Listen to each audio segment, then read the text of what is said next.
حضرت ابو ہریرہ رضی اللہ عنہ سے روایت ہے کہ نبی اکرم صلی اللہ علیہ وسلم نے فرمایا، ایک آدمی کسی دوسری بستی میں اپنے بھائی کی زیارت کے لیے گیا تو اللہ تعالی نے اس کے راستے میں ایک فرشتہ بٹھا دیا جو اس کا انتظار کرتا تھا۔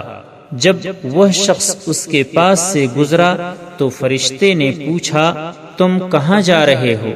اس نے کہا، اس بستی میں میرا بھائی رہتا ہے، اس کے پاس جا رہا ہوں۔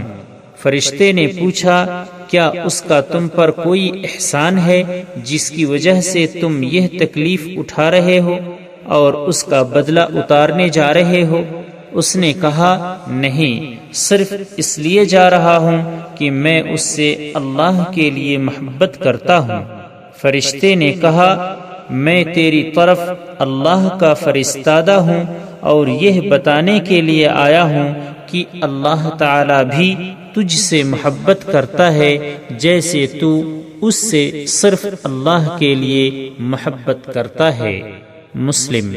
حضرت ابو ہریرہ رضی اللہ عنہ ہی سے روایت ہے، رسول اللہ صلی اللہ علیہ وسلم نے فرمایا، جو شخص کسی بیمار کی بیمار پرسی کرے یا محض اللہ کے لیے اپنے بھائی کی زیارت کرے تو ایک پکارنے والا بآواز بلند کہتا ہے، تجھے مبارک ہو اور تیرا چلنا خوشگوار ہو اور تجھے جنت میں ٹھکانہ نصیب ہو۔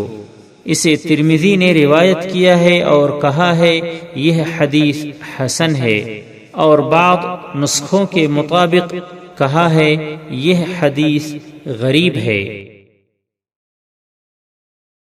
سبسکرائب کیجئے ہمارے چینل اور دبائیے بیل کا آئیکن تاکہ آپ کو ریگولر نوٹیفیکیشن اپڈیٹس مل سکے۔